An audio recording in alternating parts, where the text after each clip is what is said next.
Shalom, Bapak Ibu Saudara yang kekasih dalam Tuhan Yesus Kristus. Selamat datang di Sabda bagi Anda bersama saya, Pastor Marcel Kanon. Dan sungguh luar biasa di mana kita dapat pelajari Mazmur 23. Dan beberapa hari yang lalu kita mulai dengan ayat yang pertama, ya, di mana dikatakan dalam Mazmur 23, Mazmur Daud. Tuhan adalah gembalaku, takkan kekurangan aku. Dahsyat. Ingat, dialah Jehovah Jireh, Tuhan yang pasti menyediakan segala kebutuhan kita.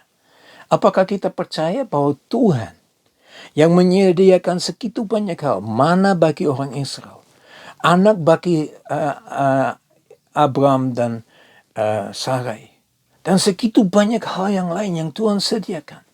Karena dialah Jehovah Jireh. Apakah kita percaya dia tetap Jehovah Jireh hari ini?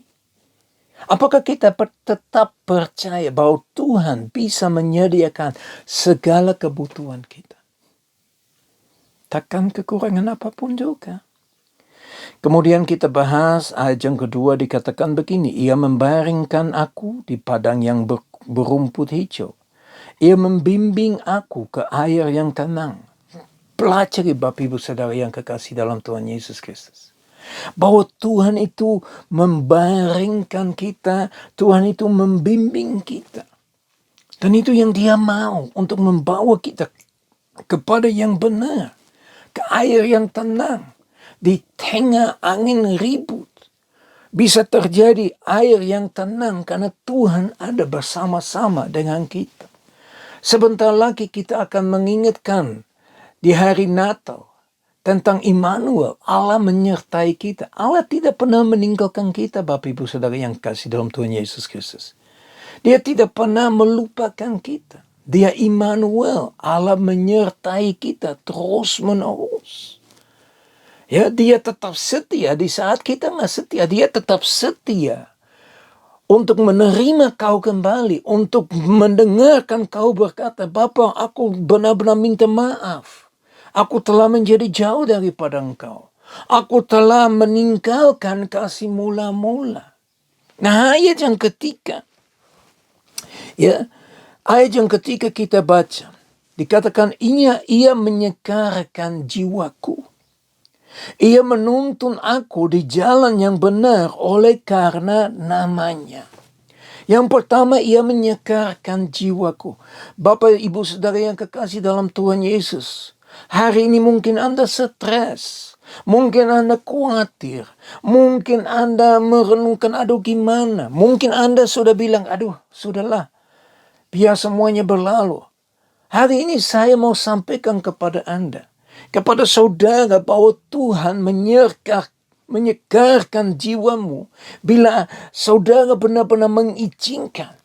Tuhan ingin memberikan sesuatu yang segar setiap hari di saat kita mencari Dia, di mana kita benar-benar menantikan Dia. Ya, mereka yang menantikan Tuhan akan dikuatkan kembali, akan memperoleh kekuatan yang luar biasa. Mereka akan terbang tinggi, mereka akan lari dan tidak akan capek, tidak akan letih lesu. Bapak Ibu Saudara yang kekasih dalam Tuhan Yesus Kristus, firman Tuhan jelas berkata kalau Dia, Tuhan, gembala kita, Dia menyegarkan kita. Setiap hari Anda bangun pagi, Anda disegarkan kembali bila Anda benar-benar mencari Dia. Setiap hari pagi aku bangun, saya duduk di kursi, saya menikmati keadaan, situasi, kondisi yang saya lihat. Ya, saya bisa melihat bagaimana matahari mulai naik. Ya, terbitnya luar biasa. Ya, saya dapat melihat bagaimana burung-burung itu memuliakan Tuhan dengan bersuaranya dahsyat. Saya dapat melihat pohon. Saya juga dapat melihat sayur-sayuran. Bagaimana sayuran itu bertumbuh. Saya cuma kasih air, saya kasih pupuk. Tapi sayangnya itu berdiri. Aduh, menjadi luar biasa. Yang kedua, dikatakan ia menuntun aku di jalan yang benar oleh karena namanya. Bapak Ibu Saudara yang kekasih dalam Tuhan Yesus Kristus, saya tegas bicara pada pagi hari ini, siang hari ini, sore hari ini, saya tidak tahu jam berapa Anda menonton ini. Tapi saya ngomong dengan tegas, ada dua jalan. Ada jalan yang pertama, lebar. Banyak orang yang naik. Tetapi hasilnya, kematian kedua. Lautan api. Mati yang kekal. Jalan yang kedua, sempit. Firman bilang sesak. Cuma sedikit yang bisa naik. Dan saya percaya Tuhan tidak akan memimpin kita kepada jalan yang lebar itu. Tuhan tidak akan membawa kita kepada kehancuran itu. Tuhan ingin membawa kita kepada jalan yang sesak, sempit. Sedikit yang bisa naik. Nggak bisa berkoncengan. Tidak bisa rame-rame. Ya, kita harus disadarkan kembali bahwa kita akan berdiri di hadapan Tuhan sebagai seseorang. Ya, saya tidak akan berdiri di hadapan Tuhan dengan istri saya. Berkandeng tangan, enggak ada. Saya berdiri di hadapan Tuhan. Istri saya berdiri di hadapan Tuhan. Kalau memang kita berdiri di hadapan Tuhan. Makanya Bapak Ibu Saudara yang kekasih dalam Tuhan Yesus Kristus.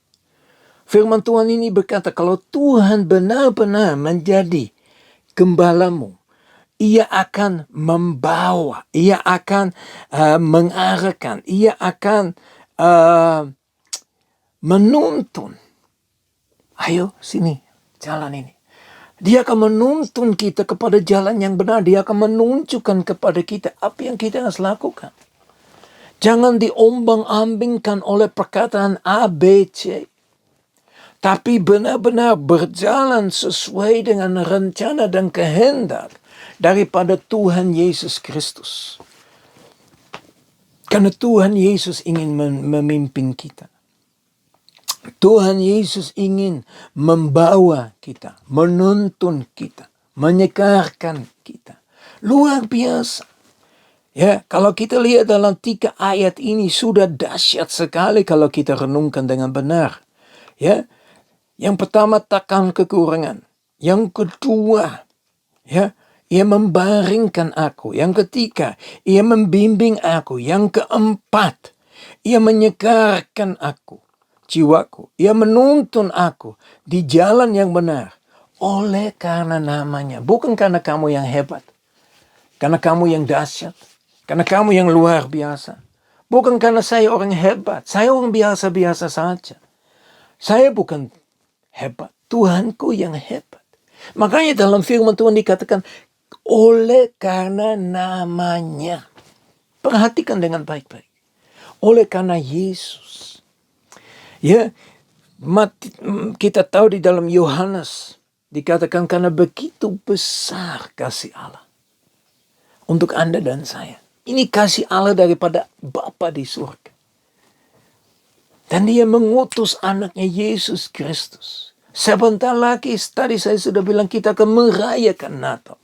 Kita akan diingatkan kembali kepada kelahiran daripada Yesus Kristus. Yesus datang dengan satu tujuan. Mati di kayu salib. Untuk menebus dosa saya. Untuk membebaskan saya. Untuk menyucikan saya. Untuk mengampuni semua dosa saya. Begitu untuk Anda. Untuk saudara-saudara di mana Anda berada. Mari kita renungkan firman Tuhan ini.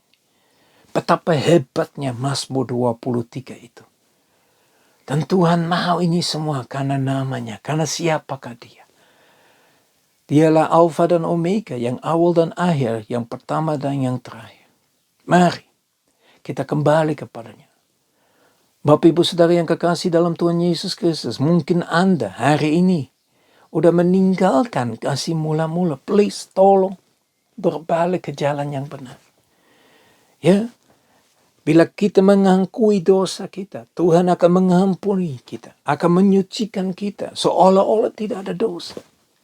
Itu luar biasa. Mari kita berdoa.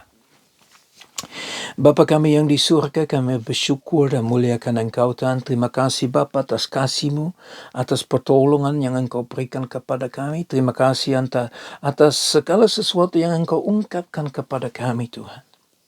Hamba berdoa Tuhan supaya kami berkenan di hadapan Engkau. Supaya kami siap untuk diuji. Siap untuk diselidiki. Siap untuk merenungkan dirinya sendiri. Kita dapat melihat di dalam kaca rohani. Apakah kita benar-benar sudah dipimpin untuk masuk dalam jalan yang benar. Yaitu jalan yang sempit. Sedikit yang naik. Sedikit yang mengakhiri. Tuhan, tolonglah kami. Bongkar rahasia-Mu kepada kami Tuhan. Kami mohon dalam nama Tuhan Yesus Kristus. Haleluya. Amin. Ya, saudara yang kasih dalam Tuhan Yesus Kristus, mari kita kembali kepada Tuhan. Menyerahkan nyawanya kepada Tuhan. Ikut Dia setiap saat. Dan saya berdoa supaya berkat dari Allah Bapa kami yang di surga. Kasih yang sempurna di dalam Yesus Kristus. Persekutuan yang manis dengan Roh Kudus. Menyertai kita semua.